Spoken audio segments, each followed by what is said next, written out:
membahas hal-hal yang berkaitan dengan masalah sholat 2 hari raya ya, Idul Fitri dan Idul Adha sampai pada kaifiyatuha, cara melakukan kedua sholat tersebut. Sebelum kita masuk ke dalam bab sholat sunnah gerhana, sedikit kita lanjutkan apa yang belum dibaca kemarin. Masa ilmu fil idi, hal-hal yang berkaitan dengan masalah hari raya. Tusannu tahni'atu bil idi, disunnahkan pada hari raya untuk mengucapkan selamat, tahniah. Jadi mengucapkan selamat hari raya itu hukumnya sunnah di hari raya Idul Fitri ataupun hari raya Idul Adha. Sebagaimana yang bisa kita ucapkan, kullu amin wa antum bi khair, selamat hari raya Idul Fitri, selamat hari raya Idul Adha, yang semisal, atau mengucapkan taqabbalallah minna wa minkum. Ada juga yang mengatakan minal a'idin wal faizin, kullu amin wa antum bi khair. Ini adalah hal yang disunahkan pada hari raya. Kesunahannya tahniah memang. Adapun lafaz yang dibacanya apa, silahkan ucapkan kepada apa yang biasa kita ucapkan. Jadi nggak harus mengucapkannya itu taqabbalallahu minna wa minkum sebagaimana yang ada di dalam hadis misalnya. Dan tidak bid'ah mengatakan minal aidin wal faizin.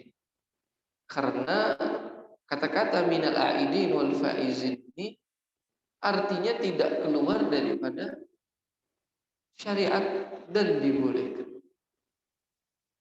Ya. Jadi sebagaimana biasa kita masih dengar bahwa mengucapkan minal aidin wal faizin itu tidak sunnah. Apanya yang dimaksud tidak sunnah? Lafadznya kah? Apa mengucapkannya? Kalau lafadznya betul tidak sunnah. Kan tidak ada redaksi minal aidin wal faizin dari Nabi Muhammad sallallahu alaihi. Betul, lafadznya tidak sunnah. Tapi mengucapkan tahniah, kata-kata selamat secara umum dan tidak dibatasi lafadz kalimatnya apa, itu dihukumi sunnah.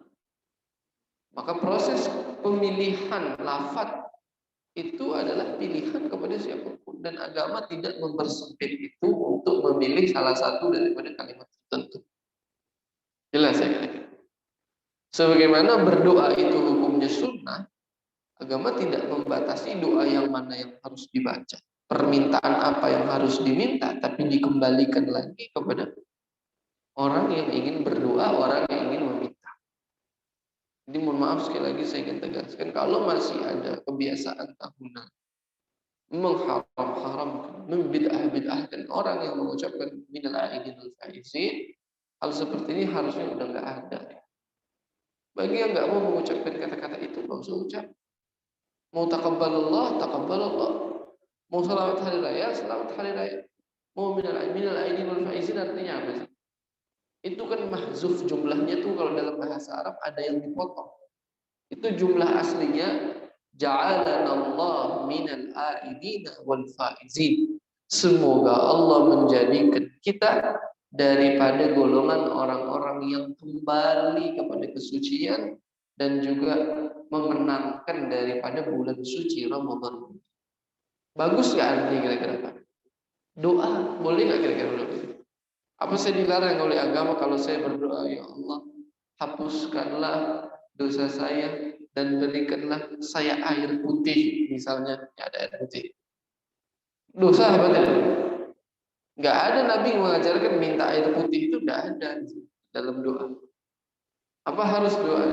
Apakah saya berdosa kalau bersedekah 15.000 rupiah? Karena tidak ada dalam riwayat Nabi bersedekah 15.000 rupiah. Betul apa? Nah ini hal-hal yang yang perlu nantilah satu waktu kita akan bahas satu bab khusus ya. Mungkin itu bisa sampai 2 kali pertemuan.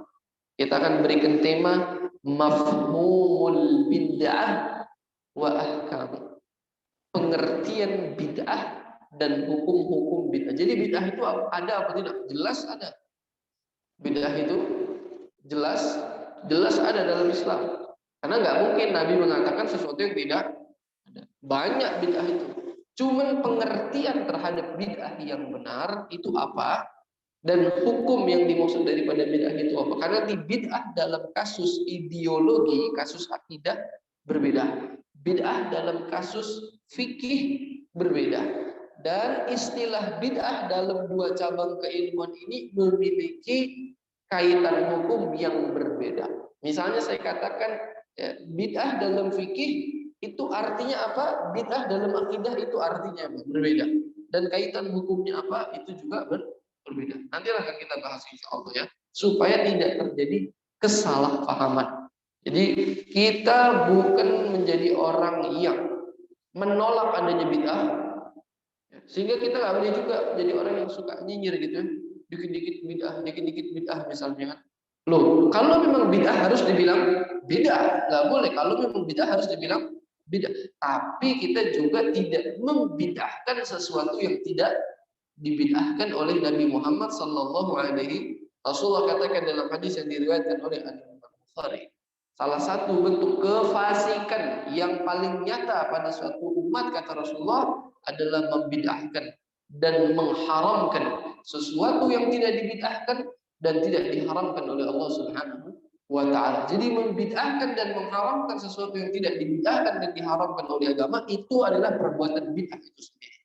Dan Rasul katakan ini perbuatan fasik yang secara terang-terangan seperti itu.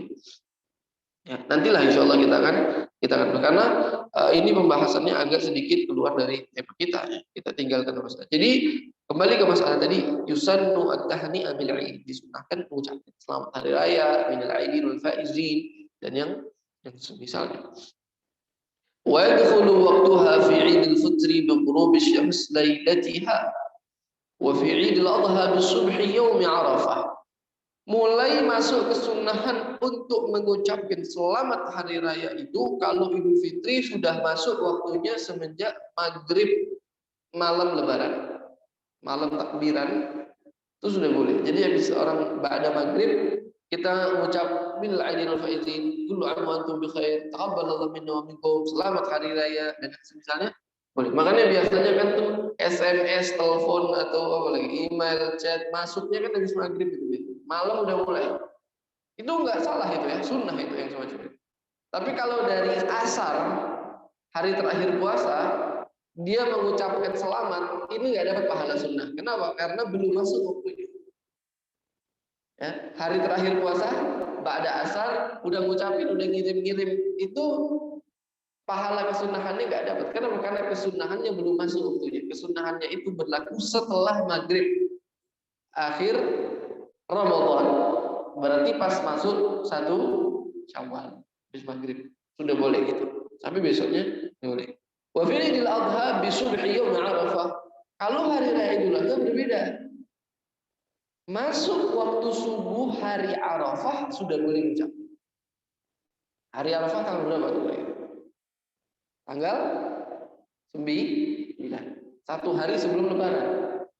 Dari pagi 1 hari sebelum hari raya Idul Adha ya, subuh sudah masuk hari Arafah, maka sudah boleh mengucapkan tahniah. Sudah boleh mengucapkan selamat hari raya Idul Adha dan yang semisalnya.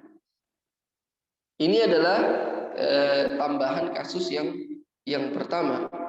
Yang kedua, lau tabayyana qabla zawali yaum 30 min Ramadan annahu yaum al-'id bi syahadati ru'yati al-hilal wa qad baqiya waqtun li jam'i an-nas wa shalah. Ya. Yafturuna wa yusalluna al-'id ada. Ini kasusnya jarang terjadi. Bila mana orang masih melakukan puasa di hari ke-30 bulan Ramadan. Puasa Ramadan sampai hari ke-30. Ternyata baru terlihat hilal oleh seseorang yang seseorang ini kredibel dan dibenarkan kesaksiannya, sehingga nanti tiba-tiba ada perubahan informasi bahwa hari ini adalah hari raya. Hari ini adalah hari raya. Apa yang harus dilakukan itu kira-kira? Sholat apa enggak sholat ya? Sholat ya. Walaupun sudah siang. Kalau sebelum zuhur, sholatnya tetap dikatakan ada, masih sholat di dalam waktu. Bisa dipahami Pak? Tapi ini kasusnya jarang terjadi. Cuman informatif saja ini sikapnya.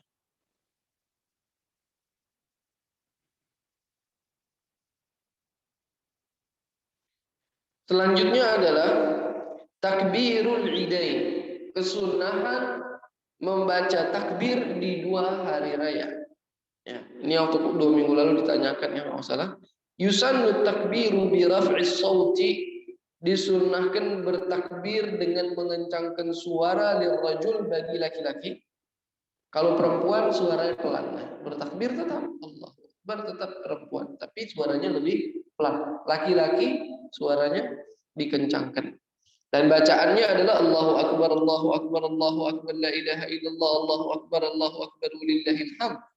Dan bacaan yang panjang yang sudah kita bacakan kemarin ya, Allahu Akbar kabira walhamdulillahi katsira wa subhanallahi bukratan wa asila, la ilaha illallah wahdah sadaqa wa'dah wa nasara 'abdah wa 'azza junda wa hazama al-ahzab wahdah, la ilaha illallah wa la na'budu illa iyyahu mukhlishina lahu ad-din walau karihal kafirun, la ilaha illallah wallahu akbar walillahil hamd.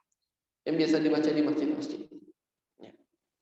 Wa aqsamu takbir yanqasimu ila qismain mursal wa muqayyad.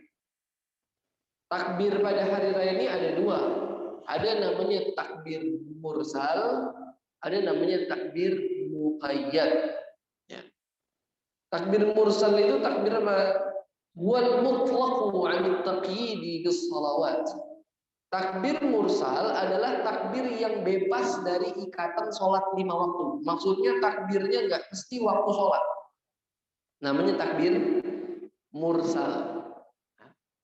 Mutlak itu merdeka, bebas, tidak diikat oleh sesuatu. Bila taqyidin, tanpa ada ikatan-ikatan. Namanya takbir mursal. Takbir mursal ini kapan? Fayukabbiru fi kulli waqt. Takbirnya sepanjang waktu. Bebas. Wa yakunu fil fitri wal adha. Waktunya kapan? Ini berlaku pada Idul Fitri dan Idul Adha. Kapan waktunya? Min ghurubi syamsi lailatil 'idi ila al-ihrami bis shalah. Dari masuknya maghrib malam lebaran sampai imam sholat Id melakukan takbiratul ihram. Sholat Id. Ya. Malam takbiran itu berlaku pada hari raya Idul Fitri dan Idul Adha. Itu makanya masjid-masjid takbiran sampai subuh kan. Itu namanya takbir apa? Takbir mursal. Takbir mursal. Cuman waktunya habis ketika sholat Idul Fitri dilakukan. Habis itu nggak ada lagi takbir mursal. Jadi takbir mursal kesunahannya dari habis maghrib akhir ya, habis maghrib hari raya. Kalau Ramadan akhir Ramadan, kalau Idul Adha ya malam Idul Adha. Sampai kapan? Sampai takbiratul ihramnya imam. Sholat apa? Bukan sholat subuh, sholat lebaran itu. Apakah hari raya Idul Fitri, apakah hari raya Idul Adha. Itu namanya takbir mursal. Ini mutlak, maksudnya bebas. Dari jam 8 malam, jam 7 takbir, nggak berhenti itu dibolehkan. Yang kedua ada namanya takbir muqayyad. Takbir muqayyad. Muqayyad ini lawannya mutlak. Jadi dalam bahasa Arab, kalau mutlak itu artinya merdeka, muqayyad ini tidak merdeka. Muqayyad ini terikat. Kalau mutlak terbebas. Nah, takbir muqayyad berarti takbir yang terikat. Terikat oleh apa? Terikat oleh sholat. Ba'da sholawat. Maka dikerjakan dia ba'da sholawat. Setelah kita mengerjakan sholat 5 waktu. Ataupun sholat sunnah. Ya. Sawa'un akanat fardhan am naflan. Mau sholatnya sholat fardu ataupun sholat sunnah. Adaan am qadha, mau sholat ada atau sholat qadha. Walau jenazah, bahkan habis sholat jenazah sekalipun, kalau memang hari itu ada sholat jenazah, tetap disunahkan bertakbir. Ya, wa yakunu fil adha faqat. Dan takbir muqayyad ini berlakunya pada Idul Adha saja. Walaupun nanti ada yang mengatakan di Idul Fitri juga, tapi takbir muqayyad ini yang paling afdal pada Idul Adha. Ya. Jelas atau enggak ini kira-kira? Wa waktuhu, dan waktunya kapan? Ini bagi kita yang tidak haji ya, min subhi yaumi Arafah. Jadi dari tanggal 9 setelah subuh hari Arafah itu sudah boleh takbir. Makanya takbirannya dari siang hari udah takbir kita itu. Kalau Idul Adha ya, bukan dari malam, bukan, dari siang sudah takbir. Dari siang satu hari sebelum hari raya sunnah melakukan takbir. Jadi habis apa? Ingat ya, ini takbir apa tadi? Muqayyad. Berarti habis sholat zuhur, habis sholat sunnah qabliyah atau ba'diyah, habis sholat asar, habis sholat maghrib. Dan yang semisalnya. Jadi dari subuh hari Arafah ila asri akhiri ayyamit tasyriq. Ya. Sampai asar hari akhir sholat asar di hari tasyrik. Hari tasyrik itu tanggal berapa yang terakhir? Berapa? 11, 12, 13. Berarti 4 hari ya. Kalau sama hari raya, 5 hari kalau sama hari Arafah. Betul ya? 9, 10, 11, 12, 13. Jadi hari raya Idul Adha itu takbirnya bisa 4,5 sampai 5 hari. 4,5 hari lah. Karena dari siang zuhur sampai asar tanggal 13 Dzulhijjah. Ini pendapatnya Syekh Ibnu Hajar Al-Haytami. Ada pendapat lain, Ar-Ramli, ya, rival fatwa daripada Ibnu Hajar Al-Haytami yang sama kuatnya dan boleh diikuti keduanya, mengatakan sampai maghrib hari tasyrik terakhir. Sampai maghrib. Ya. 9, 10, 11, 12, 13 maghrib berakhir. Ini adalah takbir muqayyad ya, yang dilakukan bagi orang yang tidak sedang berhaji. Adapun bagi orang yang berhaji, min dhuhri yaumin nahar ila subhi akhiri ayyamit tasyrik. Berlakunya dari salat zuhur hari raya. Jadi tanggal 9 hari Arafah mereka nggak melakukan takbir. Kita duluan yang takbir malahan. Orang-orang yang haji nggak bertakbir tanggal 9. Bertakbirnya kapan? Hari raya. Itu pun setelah sholat zuhur. Jadi mereka melakukan takbir muqayyad setelah sholat zuhur hari raya. Sampai kapan? Sampai subuh hari akhir tasyrik. Sampai subuh hari akhir tasyrik. Sholat subuh akhir tasyrik sudah nggak ada. Jadi lamaan yang nggak haji malahan. Yang nggak haji itu sampai asar menurut Ibnu Hajar dan sampai maghrib menurut Ar-Ramli. Bisa difahami atau enggak Pak kira-kira? Wa takbirul mursalu li'idil fitri afdalu min takbiril mursali li'idil adha. Kalau takbir mursal tadi berlaku Idul Fitri dan Idul Adha, lebih afdal di Idul Fitri. Makanya malam takbiran Idul Fitri lebih ramai daripada malam takbiran Idul Adha. Karena lebih afdal bertakbir mursal di malam Idul Fitri daripada bertakbir mursal di malam Idul Adha. Jelas ya? Kalau saya bilang takbir mursal itu takbiran aja pokoknya bahasa kita ya. Takbiran yang nggak pakai ikatan waktu sholat. Kalau takbir muqayyad, takbir yang berikatan dengan sholat. Nah kalau takbir muqayyad lebih afdal di hari Idul Adha. Karena jelas memang paling kesunahannya adanya pada hari raya Idul Adha. Jadi besok misalnya kita dapat Idul Adha, bapak-bapak hari tanggal 9 sholat zuhur di rumah atau di masjid, sudah boleh selesai salam Allahu Akbar, Allahu Akbar, Allahu Akbar. Ya, asarnya begitu, maghribnya begitu. Ya, terus sampai akhir hari tasyrik. Mau habis sholat sunnah kah, habis sholat fardu kah, dibolehkan, disunahkan. Sampai kapan? Ada yang mengatakan asar, ada yang mengatakan maghrib. Silakan pilih mau yang mana. Yang penting akhir hari tasyrik itu.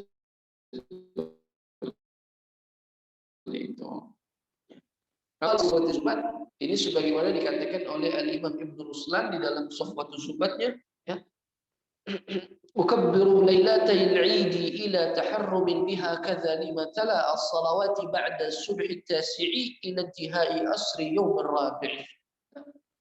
Ya, tadi ya, disunahkan bertakbirlah di 2 malam hari raya Idul Fitri dan Idul Adha sampai takbiratul ihramnya imam. Ini takbir apa? Mursal, bebas.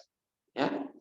Juga disunahkan setelah sholat ini dari subuh tanggal 9 sampai akhir asar hari ke-13, tanggal 13 Dzulhijjah bagi sholat sunnah Idul Adha, takbir muqayyad seperti itu.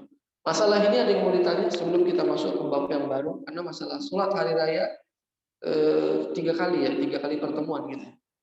3 kali pertemuan ini sudah membahas sholat hari raya. Saya rasa sudah cukup babnya. Kalau ada yang mau ditanya silakan. Kalau enggak saya masuk ke bab yang selanjutnya. Ada pertanyaan ya? Baik. Bab sholat al-kusufain. Bab baru. Bab sholat gerhana bulan ataupun matahari. Ya. Kusufain atau khusufain. Kusuf atau khusuf.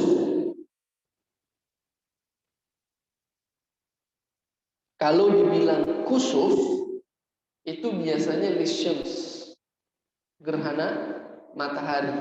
Kalau dibilang khusuf itu lil qamar, gerhana bulan. Ya, jadi kalau sholat sunnah kusuf, sholat sunnah gerhana matahari. Kalau sholat sunnah khusuf, sholat sunnah gerhana bulan. Ya, tapi kalau mau bilang 2 gerhana, boleh bilang kusufain. Ya, kusufain 2 gerhana, bulan dan matahari. Tapi kalau mau sendirian, gerhana bulan saja, sholat sunnah khusuf pakai kha. Kalau sholat sunnah gerhana matahari pakai kaf, khusuf. Ya, itu 2 sholat sunnah. Ya. Dan sholat sunnah gerhana matahari dan juga bulan di antara sholat sunnah yang paling afdal dari seluruh sholat sunnah yang ada. Menduduki ranking berapa? Kemarin kita sudah bahas. Setelah sholat sunnah Idul Adha, sholat sunnah Idul Fitri, sholat sunnah gerhana. Jadi yang mengalahkan pahalanya sholat sunnah gerhana hanya sholat sunnah Idul Adha dan sholat sunnah Fitri. Adapun selebihnya dia di atas sholat sunnah yang lain. Mengalahkan sholat sunnah witir, mengalahkan sholat sunnah tarawih, mengalahkan sholat sunnah qabliyah dan ba'diyah, mengalahkan sholat sunnah yang lain. Duha apalagi kalah sama sholat sunnah gerhana. Karena dia sholat sunnah yang disunahkan berjamaah. Dan sholat sunnah yang disunahkan berjamaah lebih afdal daripada sholat sunnah yang tidak disunahkan berjamaah.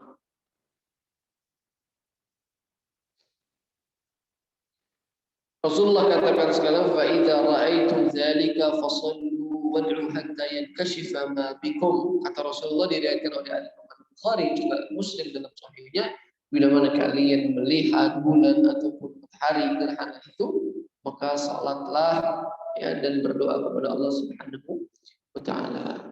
Wa hukmuha, hukum mengerjakan salat gerhana. Apa hukum mengerjakan salat sunnah gerhana? Hukum mengerjakan sholat sunnah gerhana ini sunnatun muakkadatun walau limunfaridin. Sunnah muakkadah walaupun sendirian. Maksudnya apa? Kalau bisa jangan ditinggalkan walaupun kita lagi sendirian. Wa yukrahu tarkuha, meninggalkan sholat sunnah gerhana ini makruh, dibenci. Ya, makruh hukumnya. Karena ini kita jarang-jarang sholat Idul Fitri sama Idul Adha masih ketemu 1 tahun sekali. Tapi kalau gerhana matahari belum tentu gitu ya. Jadi kalau keadaan itu terjadi kepada kita, sepatutnya kita tidak meninggalkan.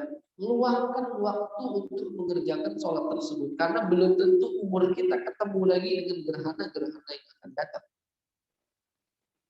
Apalagi kita ketahui ini adalah sunnahnya Nabi Muhammad Sallallahu Alaihi Wasallam. Jadi sayang gitu. Ada satu sunnah yang pernah terjadi dan bisa kita lakukan tapi nggak kita lakukan. Ibaratnya nanti pas ditimbangan amal-amal, teman-teman kita yang lain ada tuh di amalannya pernah sholat sunnah gerhana. Kita kayak nggak pernah tuh akan menyesal. Malu jadi umat Nabi ada sunnah yang belum kita lakukan walaupun sekali. Walaupun sekali. Ibaratnya gini, kita jadi orang Jakarta tapi nggak pernah ke Monas. Orang Jakarta tapi sampai meninggal dunia nggak pernah ke Monas. Kayaknya belum sah jadi orang Jakarta kan. Atau misalnya kita orang mana? Orang Jogja, makanan khasnya apa? Gudeg kan? Gudeg. Ya. Tapi nggak pernah makan gudeg gitu kan. Atau misalnya macam-macam lah. Orang mana lagi kira-kira? Orang apa? Ya, orang Betawi tapi nggak pernah makan apa? Saya rasa kayaknya bukan ciri khas itu ya. Ya pokoknya gitu ya. Gitu. Misalnya kita pernah tinggal di Saudi, tapi nggak pernah ke Mekah dan Al-Madinah. Rasanya gimana? Kayaknya ada yang nggak pas gitu kan.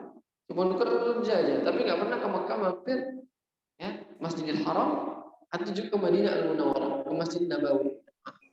Termasuk ini, tapi sekarang masih biasa aja Pak, lewat nanti ya. Yang saya katakan kalau sudah dikubur baru kita akan ngomong semuanya. Arji'na na'mal saleh, kembalikan kami lagi ya Allah, walaupun sebentar supaya kita bisa melakukan perbuatan baik itu.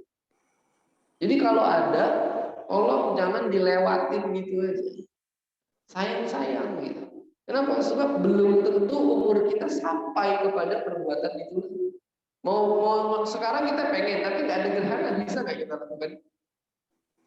Kita pengen nih sekarang, mau amalin sunnah Nabi, tapi gerhananya nggak bisa. Pas lagi ada, itu jangan terlambat. Tadi saya katakan, nanti pada saat ditimbangan amal, ibaratnya ini ada sekian puluh ribu, sekian ratus, ya, atau sekian puluh sunnah-sunnah Nabi, kita seenggaknya checklist semua, tuh. Walaupun cuma pernah sekali. Ya. Sunnah Nabi bersiwak, sunnah Nabi qabliyah, ba'diyah, sunnah Nabi ini, sunnah Nabi ini, checklist. Walaupun secara bilangannya mungkin dia cuma sholat duha seumur hidupnya baru cuma 5 kali misalnya, tapi ada kan? Dia tahajud cuma 10 kali seumur hidupnya, tapi checklist gitu kan? Sholat sunnah Idul Fitri itu ada checklist, apalagi puasa sunnah Senin Kamis checklist, termasuk nanti gerhana terjadi kepadanya checklist. Tapi kalau enggak lewat, aduh rasanya tuh sedihnya itu lebih sakit daripada disiksa di neraka. Ya, begitu kalau orang-orang soleh, mereka mengatakan fasu'alu rabbi bima asaitani ya abdi ahwanu min dukhuli an-nar. Dia bilang, pertanyaan Tuhanku kepadaku, kenapa kau tinggalkan itu wahai hambaku, itu lebih pahit, lebih sakit daripada aku masuk neraka. Jadi neraka ini gak enak Pak. Tapi yang lebih gak enak lagi ketika kita tahu kita meninggalkan perintah Allah dan sunnah Nabi Muhammad SAW. Rasa penyesalan itu lebih sakit daripada siksaan. Jelas ya kira-kira? Sekarang belum jelas karena belum merasakan. Sekarang jelasnya masih neraka lebih sakit gitu kan? Pasti ya kan? Karena kita sudah tahu namanya sakitnya api, bagaimana neraka kan gitu. Tapi nanti Mereka akan mengatakan pertanyaan Tuhanku yang tidak bisa aku jawab dengan jawaban yang memuaskan itu lebih menyakitkan daripada aku disiksa di dalam api neraka. Ya abdi, wahai hambaku, tidakkah aku katakan kepada kalian, wa ma khalaqtul jinna wal insa illa liya'budun, aku ciptakan bangsa manusia dan jin untuk beribadah kepadaku. Kenapa kalian tidak ibadah pada saat ada waktu beribadah? Kenapa? Nah, itu pertanyaan kenapa itu nanti akan lebih sakit daripada disiksa di alam, daripada disiksa di apa namanya di neraka. Jelas ya Pak? Itu sekali lagi hal-hal yang jarang kalau bisa jangan ketinggalan kalau pas momennya ada kejadian. Termasuk apa? Sholat sunnah gerhana. Atau sunnah-sunnah yang jarang orang lakukan sekarang. Contohnya apa? Sunnah mandi yang sudah kita bahas beberapa tahun yang lalu di babnya. Mandi menggunakan penutup aurat. Ya. Akhir zaman umat Nabi mandinya sudah nggak pakai sunnah, nggak pakai adab. Padahal sunnah pada saat mandi menggunakan penutup aurat, pakai celana kah? Atau kalau orang belum pakai sarung, atau memang menyediakan pakaian khusus untuk mandi. Ini hukumnya sunnah. Rasulullah katakan di antara orang yang akan sangat dekat denganku pada hari kiamat nanti adalah orang yang dimana pada saat manusia banyak meninggalkan salah satu daripada sunnahku, mereka tetap menjaga. Nah, sunnah yang ditinggalkan di zaman sekarang ini salah satunya mandi menggunakan penutup aurat. Kalau kita bisa menjaga itu, berarti kita bisa mengidentifikasi diri kita bahwa kita orang yang dekat dengan Nabi kelak hari. Ya, kenapa? Karena Nabi yang mengatakan orang yang menjalankan sunnah sekarang ini, kalau qabliyah ba'diyah, banyak nggak yang meninggalkan? Jarang. Masih banyak orang ngomong qabliyah ba'diyah. Ya kan? Tapi saya tanya, kalau sunnah mandi menggunakan penutup aurat, menggunakan pakaian, banyakan yang pakai apa yang nggak pakai? Kita nggak tahu. Tapi ya kalau kita bikin penelitian, terus kita tanya satu persatu, mesti semua jawabannya ya mandinya nggak pakai baju, nggak pakai celana gitu kan, lihat telanjang bulat, walaupun hukumnya boleh-boleh saja kan. Maka kalau kita mengusahakan sunnah itu, alhamdulillah mudah-mudahan Allah jadikan kita orang yang dekat dengan Nabi Muhammad SAW. Ya sekarang sih masih mudah-mudahan amin. Itu masih kayak biasa aja. Kenapa? Karena kepala kita nih Pak, kalau ngomong akhirat dan akan datang masih biasa saja. Kenapa tuh? Karena kepala dan hati kita masih dikotori dengan apa? Besok saya makan apa? Minggu depan uang saya nambahnya apa Pak? Ya bulan depan nanti pemasukan saya berapa? Pengeluaran saya berapa? Wah, seakan-akan kita akan hidup abadi. Maka itu informasi-informasi kayak gini masih belum berharga. Nanti pas sakaratul maut baru so di akhirat saya bagaimana, baru mulai muncul. Ya, baru mulai takut dilihatkan amal-amalnya dia melamal semuanya. Baru mulai. So itu saya ingatkan dari sekarang.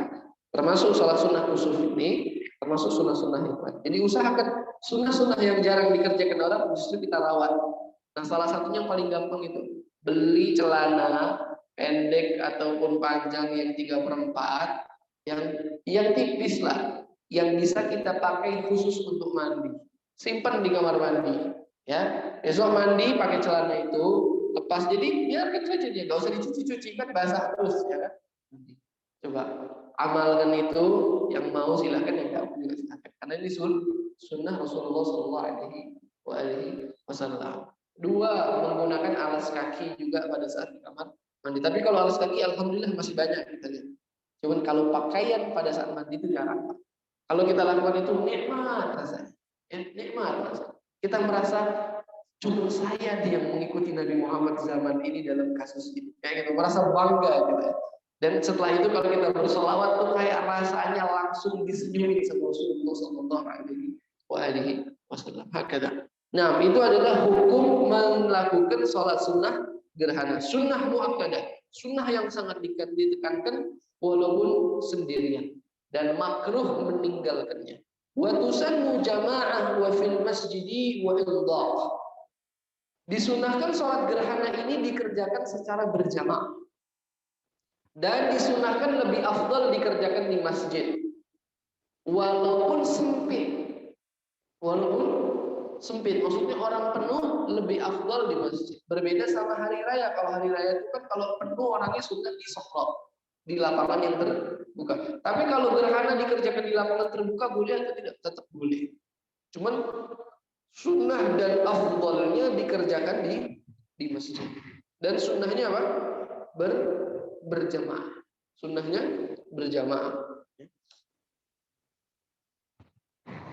Wa waktuha, adapun waktu mengerjakan hari sholat gerhana ini biadkhulu fihima bibtida'i taghayyur. Mulainya boleh mengerjakan dengan mulainya gerhana. Ketika gerhana itu terjadi, maka di situ sudah boleh mengerjakan sholat gerhana. Bukan berarti pas lagi total ya.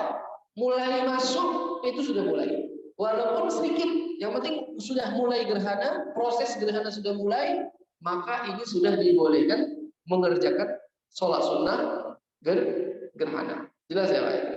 Seperti itu. Wa yakhruju fil kusufi bil injilai bi ghurubi syams kasifah. Wa fil kusufi bil injilai bi tulu'i syams la bi tulu'il fajr. Lianna sultan al-qamar la yafutu illa bi tulu'i syams. Ya. Adapun kalau misalnya habisnya waktunya kapan? Dengan ya selesainya gerhana. Dengan selesainya gerhana. Gerhananya selesai, habis. Tapi kalau misalnya kita sudah mulai pada saat gerhana, sholatnya belum selesai, gerhananya sudah selesai, boleh. Tadi habis itu maksudnya habis untuk memulai. Jadi kita baru memulai, gerhananya udah selesai, udah habis waktu sunnahnya sudah kan. Tapi kalau kita mulai di tengah-tengah gerhana, di pertengahan sholat gerhananya selesai, sholatnya sah, sunnahnya datang. Teruskan walaupun gerhananya sudah selesai. Bisa dipahami atau nggak dipahami? Jadi maksudnya habis waktu sholat gerhana itu untuk memulai, bukan untuk menyelesaikan. Kalau untuk menyelesaikan, waktunya nggak habis.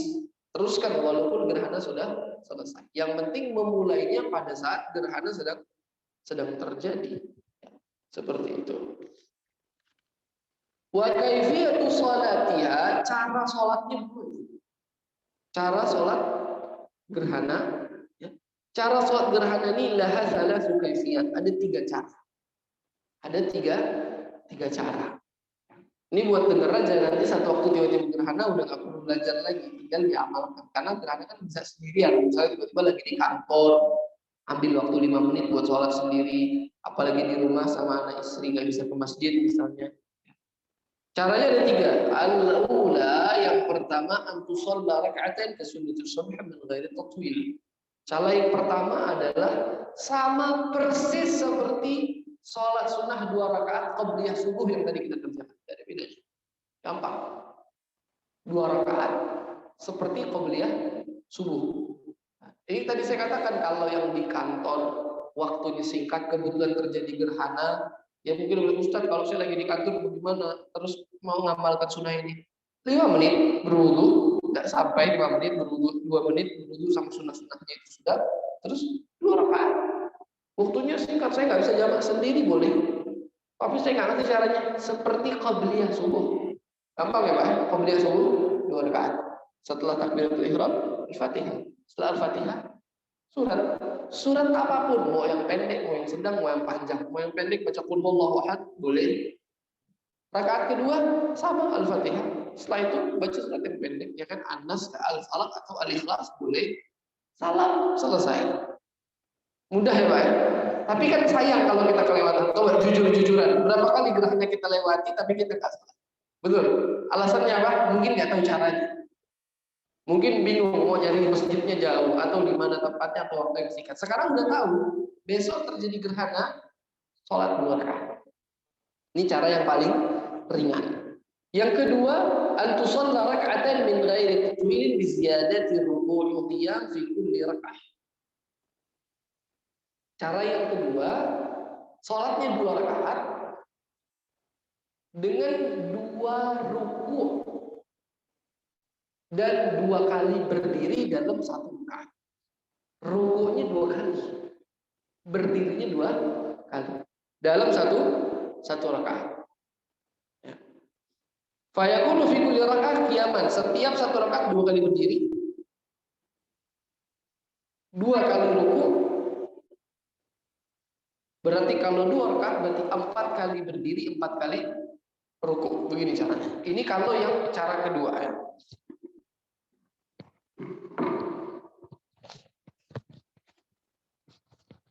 Kita niat sholat sunnah gerhana matahari ataupun bulan. Allahu Akbar. Baca Fatihah. Baca surat. Silahkan surat apapun itu. Selesai baca surat kita ruku. Allahu Akbar. Ya. Ruku bacaannya sama seperti ruku, nggak ada bedanya. Sami Allahu liman hamidah. Membaca sebagaimana yang disunahkan pada saat i'tidal. Rabbana lakal hamdu hamdan katsiran thayyiban mubarakan fi mil'is samawati wal ardi wa min ma syi'ta min syai'in ba'd. Selesai itu baca Fatihah lagi. Bismillahirrahmanirrahim. Alhamdulillah waladhdallin amin. Setelah itu baca surat lagi. Setelah baca surat ruku lagi. Allahu Akbar. Normal, sami Allahu liman hamidah. Normal, langsung sujud. Sama seperti biasa. Itu 1 rakaat. Nanti rakaat 2-nya begitu lagi. Bisa difahami atau enggak Pak kira-kira? Jadi cara sama 2 rakaat, cuman bedanya rukunya 2 kali, berdirinya 2 kali. Berarti 1 rakaat Fatihahnya berapa kali dibaca? 2. 1 rakaat Fatihahnya 2 kali dibaca. Surat selain Fatihahnya 2 kali dibaca. Saya ulang ya.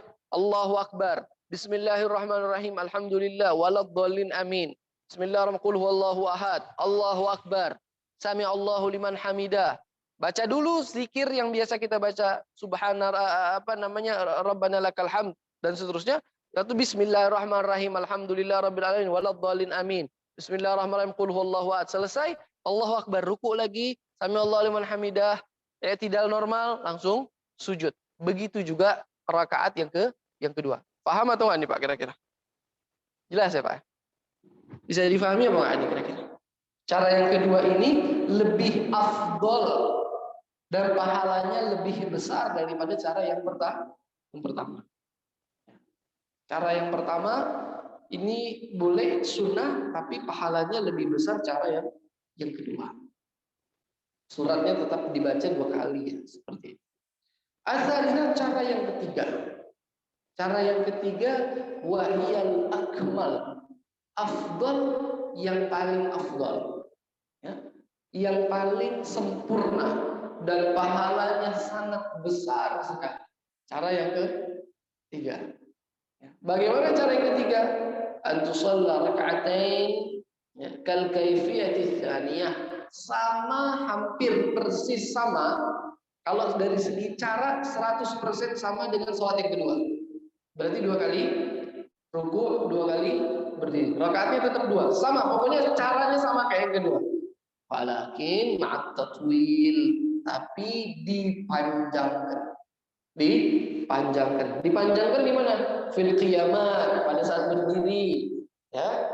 Terus lagi apa? Wa fil ruku'at, pada saat ruku. Fis sajdah, pada saat sujud. Ya, dipanjangkan. Syukuran apa panjangnya? Ya. Jadi kalau kita amalkan yang ini kayaknya nggak mungkin. Kenapa? Ya. Karena kalau yang ketiga ini surat yang dibaca rakaat pertama setelah Al-Fatihah yang pertama, ya kan Al-Fatihahnya 2 kali kan dalam 1 rakaat. Setelah Al-Fatihah yang pertama yang dibaca adalah Suratul Baqarah, surat Al-Baqarah. Full. Awal sampai akhir. Ya. Awal sampai akhir. Ini setelah Al-Fatihah yang pertama. Ruku kan? Bangun lagi berdiri kan? Berdiri masih rakaat pertama, setelah Al-Fatihah yang kedua yang dibaca surat Ali Imran. Full. Dari ayat 1 sampai akhir. Ini yang berrakaat pertama. Rakaat kedua setelah Al-Fatihah yang pertama adalah surat An-Nisa. Full juga. Dan setelah Al-Fatihah yang kedua di rakaat kedua setelah Al-Fatihah adalah surat Al-Maidah juga full. Jelas ya Pak ya kira-kira? Bisa diamalkan kira-kira. Coba sekali-sekali ya. Pingsan gitu ya, insya Allah. Ya. Itu baru berdirinya loh, itu baru berdirinya. Rukunya disunahkan diperpanjang juga. Ya, ruku yang pertama pada rakaat pertama, ya, itu membaca zikir tasbihnya seukuran orang membaca Al-Quran 100 ayat. Kira-kira 100 ayat itu berapa menit kira-kira? Selama 100 ayat kurang lebih kita ruku membaca zikir. Subhanallah, subhanallah, subhanallah, subhanallah, atau subhana rabbiyal azim bihamdi subhana rabbil azim bihamdi subhana terus sampai ya 15 menit misalnya, 20 menit, 30 menit. Ruku. Ya. Itu baru ruku yang pertama. Ruku yang kedua di rakaat pertama, ya, itu membaca zikir tersebut seukuran 80 ayat. Seukuran 80 ayat. Lalu sujud yang pertama di rakaat pertama itu 100 ayat kurang lebih. Begitu juga sujud yang kedua 80 ayat. Walaupun sujudnya ini enggak menjadi sesuatu yang riskan. Yang paling riskan berdiri dan di ruku. Lalu setelah itu ruku rakaat kedua, ruku yang pertamanya itu seukuran 70 ayat. Dan ruku yang kedua di rakaat kedua seukuran 50 ayat. Nah, ini pahalanya besar sekali, Pak.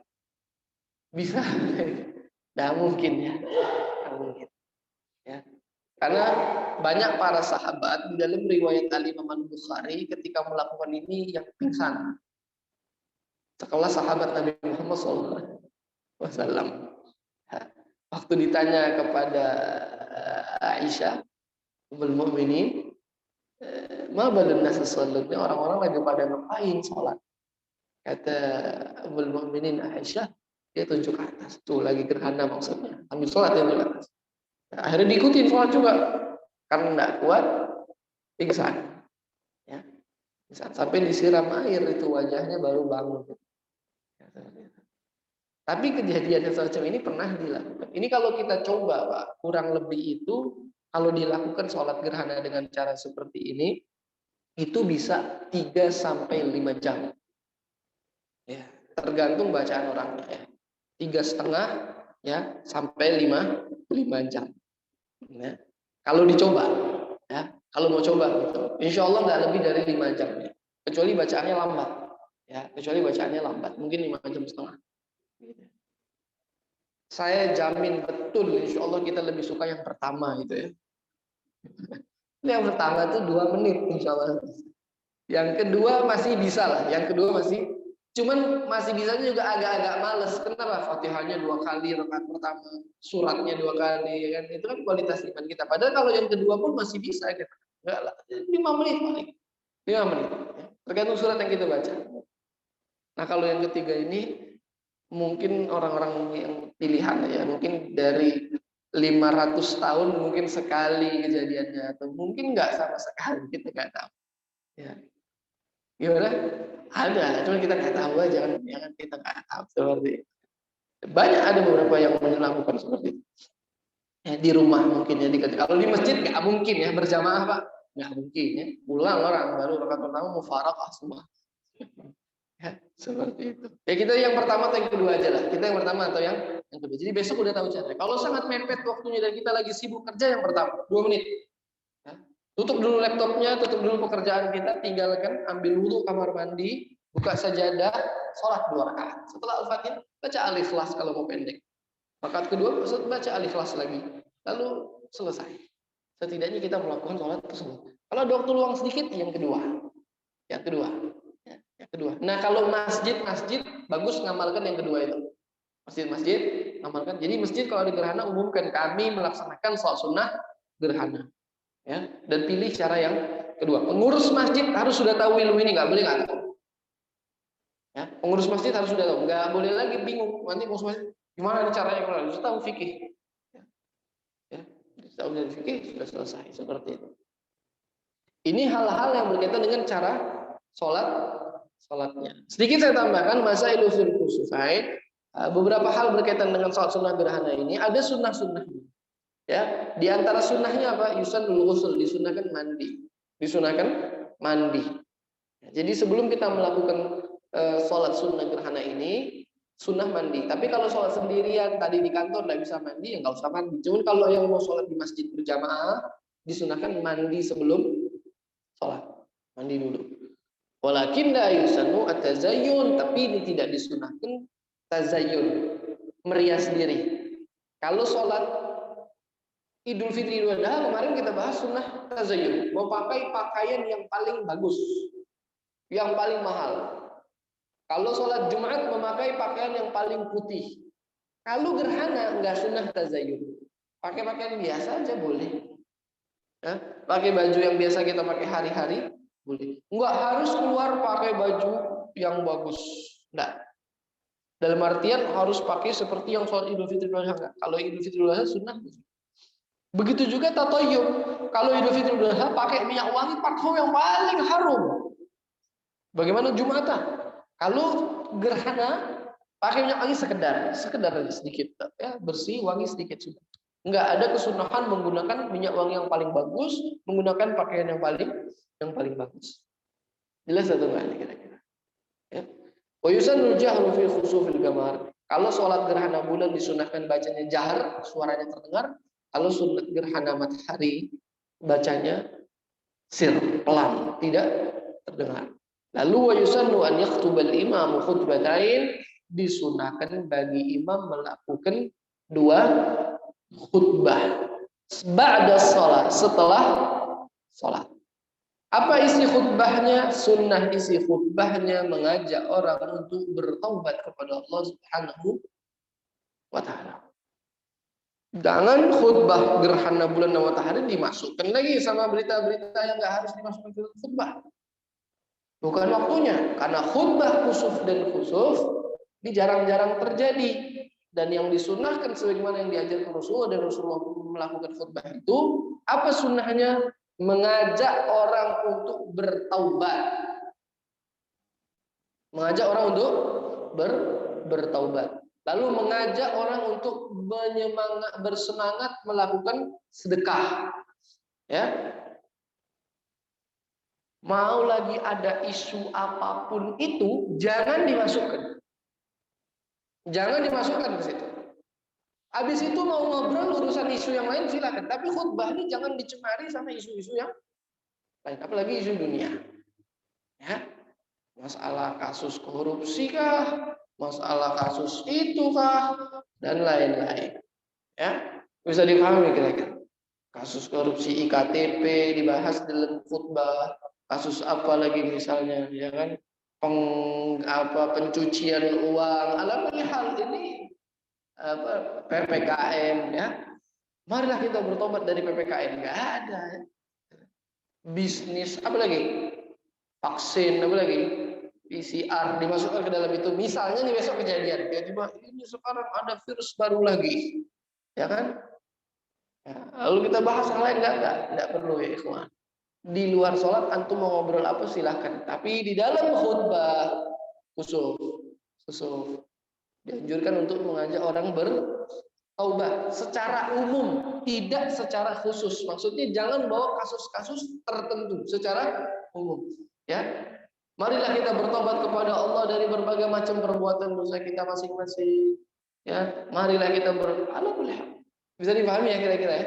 Seperti itu. Ini adalah hal-hal yang berkaitan dengan masalah sholat kusuf, gerhana bulan, khusuf ataupun kusuf gerhana matahari. Iza jtama'a kusufun wa jum'ah. Bagaimana kasusnya kalau kejadiannya bersamaan? Pas Jumatan terjadi gerhana matahari. Yusalla al-kusufa awalan summa yakhtub bi niyyati khutbatil jum'ah thumma yusalli jum'ah. Salat kusuf dulu, karena salat kusuf waktunya tidak panjang. Kalau Jumat sampai asar masih bisa. Salat kusuf gerhana, setelah salat gerhana kan sunahkan khutbah. Khutbahnya kita jadikan khutbah Jumat. Jadi orang-orang sudah berkumpul misalnya dari jam 11 di sini. Setelah ini kita akan melakukan sholat gerhana jamaah rahmati Allah. Sholat gerhana 2 rakaat. Selesai sholat gerhana, khatib naik ke mimbar, khutbahnya diniatkan khutbah Jumat. Maka nggak usah 2 khutbah, sekali saja khutbahnya. Setelah khutbah Jumat langsung sholat Jumat. Begitu caranya. Ya, kali aja kejadian kapan-kapan masjid udah nggak bingung gitu ya. Bahkan kadang-kadang jangan ke masjid, khotibnya juga pusing kadang-kadang kayak gimana nih caranya, karena nggak pernah melakukan kan. Nah, sekarang sudah tahu. Jadi besok kalau Jumat terjadi gerhana, kumpulkan orang semua, salat sunnah kusuf, lalu khutbah. Tadi kan ada sunnah kusuf juga khutbahnya. Nggak usah, khutbahnya kita jadikan satu. Khutbahnya khutbah Jumat, setelah itu baru melakukan sholat Jumat. Bisa difahami ya kira-kira ya? Seperti itu. Ada pertanyaan berkaitan masalah sholat sunnah gerhana bulan ataupun sholat sunnah gerhana matahari? Silakan kita buka pertanyaan. Ya. Waalaikumsalam warahmatullahi wabarakatuh.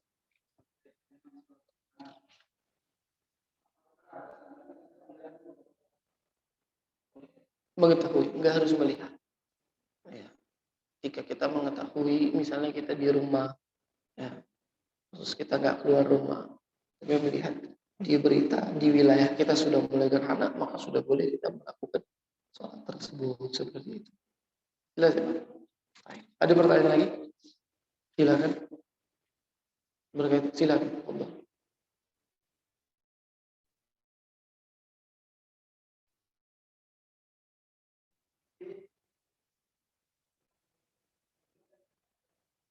Khutbah apa? Iya, pertanyaannya apa? Bukan qabla ya. Di sini saya kata wa yusannu an yakhtuba al-imam khutbatin ba'da shalah, setelah salat. Bukan qabla. Setelah, jadi sholat dulu gerhana, lalu khutbah gerhana matahari, lalu sholat Jumat. Nah, khutbahnya tadi itu kita jadikan khutbah Jumat seperti itu. Maksudnya qablanya sebelum sholat gitu? Enggak ada khutbah. Sebelum sholat sunnahnya mandi. Habis mandi sholat, habis sholat baru khutbah. Enggak ada khutbah qabla seperti itu. Ada pertanyaan lagi berkaitan masalah ini? Silakan. Waalaikumsalam warahmatullahi wabarakatuh.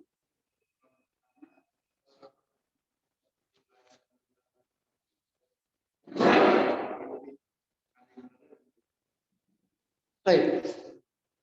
Bagaimana kalau misalnya kita tidak dilalui di wilayah kita, tapi di wilayah lain dilalui? Maka tidak disunahkan mengerjakan sholat gerhana di wilayah kita, wilayah tersebut, walaupun sama-sama Indonesia. Misalnya yang lewat di Jawa, di Sumatera nggak lewat, misalnya ya.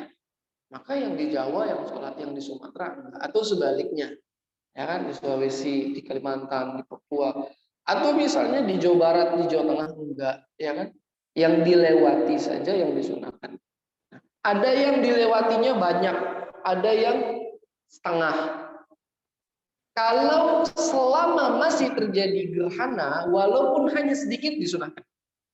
Jelas ya? Jadi nggak mesti gerhana total, tidak mesti gerhana total. Yang penting terjadi gerhana. Tapi kalau yang tidak terjadi gerhana sedikit pun, maka tidak disunahkan. Jelas ya kira-kira seperti itu. Misalnya kita di Jakarta kenanya sekian, di ini kena sekian, tetap sunnah. Yang satu tempat total terjadi, misalnya ya, maka di yang sebagian juga disunahkan mengenai sholat sunnah gerhana. Ada pertanyaan lagi Pak? Berkaitan masalah sholat gerhana. Walaupun ini jarang-jarang ya, temennya. Karena pas di kitab bab ini maka harus kita baca juga. Seperti itu. Nggak ada. Kita gerhana dalam waktu dekat ada lagi nggak Pak? Saya belum tahu. Belum ya? Karena bulan. Ya kalau ada lagi nanti kapan-kapan bolehlah kita bikin jamaah di sini. Bikin jamaah. Masjid-masjidnya bikin jamaah. Dan sekali kita pakai khutbahnya, nanti kita praktekkan cara khutbahnya yang benar dan materi khutbah yang benar kalau terjadi gerhana itu apa. Ya, kalau misalnya nanti ada lagi gitu kan. Bikin secara jamaah. Supaya seenggaknya masjid ini juga nanti pernah kelihatan gitu ada syiarnya. Malu sama Allah. Ada syiar gerhana. Jangan gerhana ada kita juga benar. Ada pertanyaan lagi? Silakan.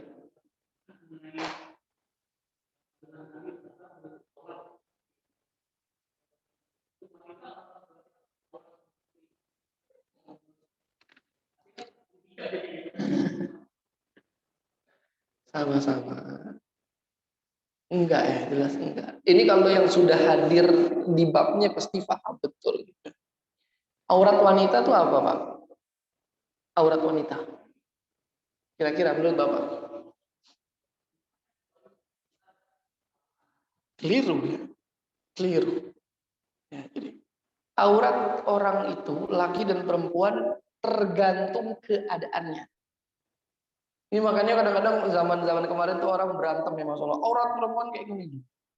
Tergantung keadaan. Kadang-kadang perempuan itu nggak punya aurat. Telanjang. Tidak punya aurat. Kadang-kadang. Kapan? Indah haliliha. Kalau bersama suami. Ada auratnya nggak? Dari ujung kaki sampai ujung kepala. Dia tidak menutup apapun itu. Haram atau nggak? Di depan suaminya. Berarti auratnya dia pada saat bersama suami apa? La aurat. Tidak ada aurat. Jelas ya? Jadi aurat itu tidak mutlak, tidak semuanya itu sama gitu. Kadang-kadang auratnya perempuan itu mabaina surrati war rukbah, antara pusar dengan lutut. Kapan aurat perempuan antara pusar sampai dengan lutut? Kapan? Kalau dia sendirian. Pertama. Yang kedua, ketika dia bersama mahram abadinya. Bisa dipahami? Baik. Berarti auratnya perempuan kalau lagi sendirian itu apa yang harus ditutup? Antara pusar sampai dengan. Nah, perempuan kalau lagi sendirian, mohon maaf, pusar ke atasnya kebuka. Haram atau enggak?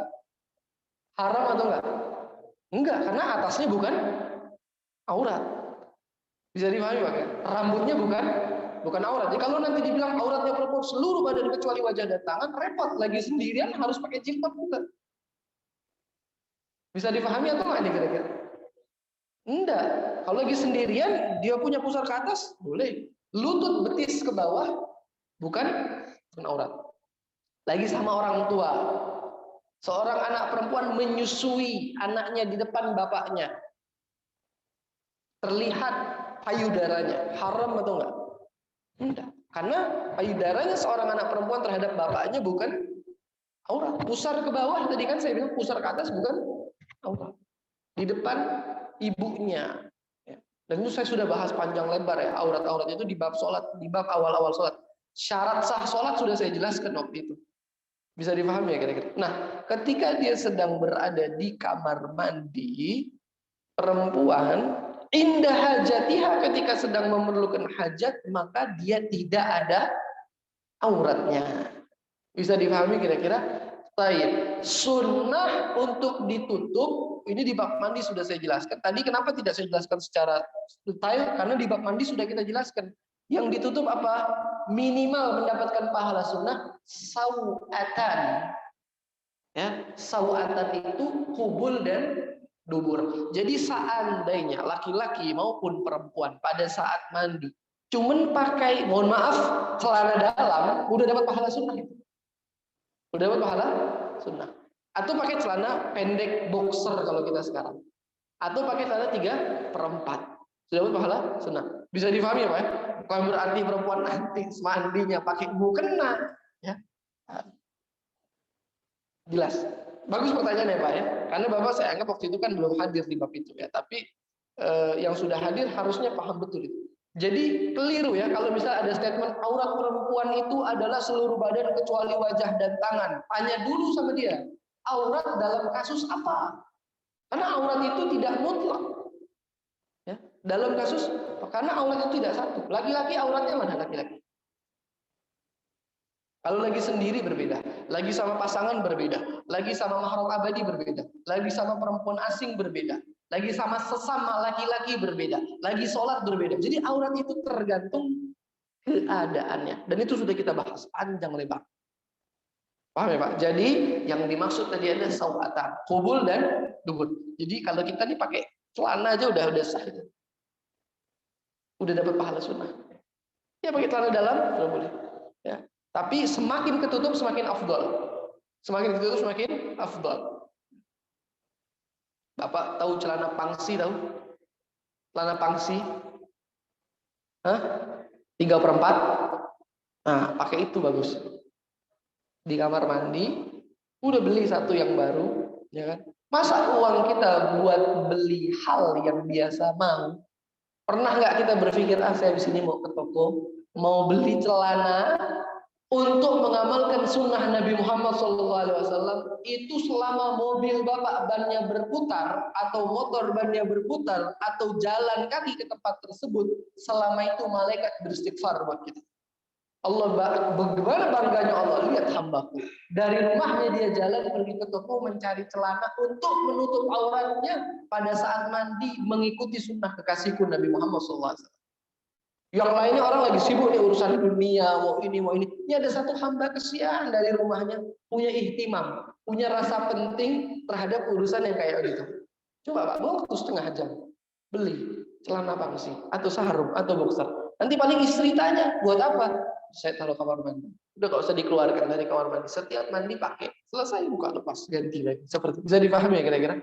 Bagus pertanyaannya Pak, untuk memperjelas. Takutnya memang ada juga jamaah yang salah paham nanti aurat perempuan semua berarti harus tutup semua. Enggak, celana pendek sudah cukup.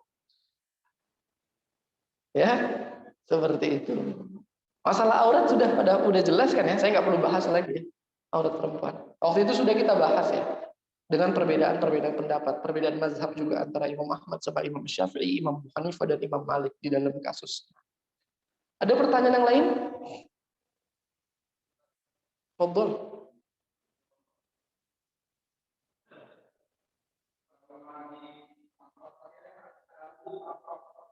Sah.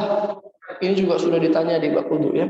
Karena di dalam syarat sah wudu tidak ada harus menutup aurat. Ya. Jadi habis mandi langsung wudu gitu kan? Ya. Tapi lebih afdal kalau menutup aurat di kamar mandi. Jadi di kamar mandi bolehlah kita membuka aurat, tapi akhlak dan sunnah. Ya kan tadi saya katakan sunnah bukan wajib. Kalau dibilang wajib berarti harus. Ya. Ini kan sunnah, tidak wajib. Jadi mandi dalam keadaan terbuka itu hukumnya boleh, tapi sunnahnya tertutup seperti itu. Wudhu dalam keadaan terbuka boleh, tapi afdalnya tertutup seperti itu. Jelas ya kira-kira. Nah kalau selain mandi, laki-laki telanjang bulat hukumnya haram. Kan di bab aurat sudah kita jelaskan. Kalau lagi sendirian. Tapi kalau ada istrinya, halal. Jadi justru kalau lagi sendirian telanjang bulat, haram. Kalau lagi ada istri, halal. Bisa dipahami ya teman? Ya, misalnya kita lagi di kamar, nggak ada orang, semua orang di luar rumah, kita sendirian, saya mau telanjang bulat aja, misalnya.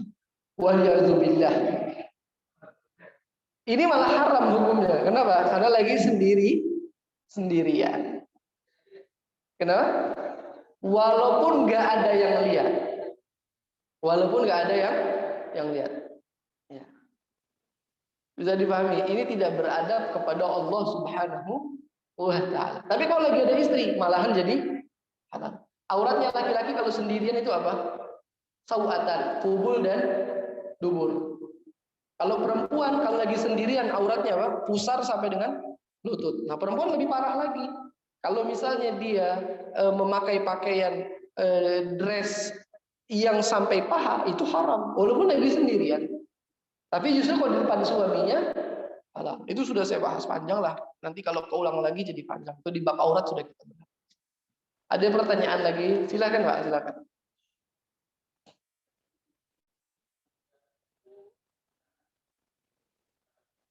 Tadi ya, berkaitan dengan bertaubat. Ya. Kenapa dijadikan sholat gerhana itu? Karena dulu pada saat gerhana terjadi itu, mereka para penyembah matahari, para penyembah bulan itu melakukan ritual-ritual dan menganggap dunia akan hancur gitu.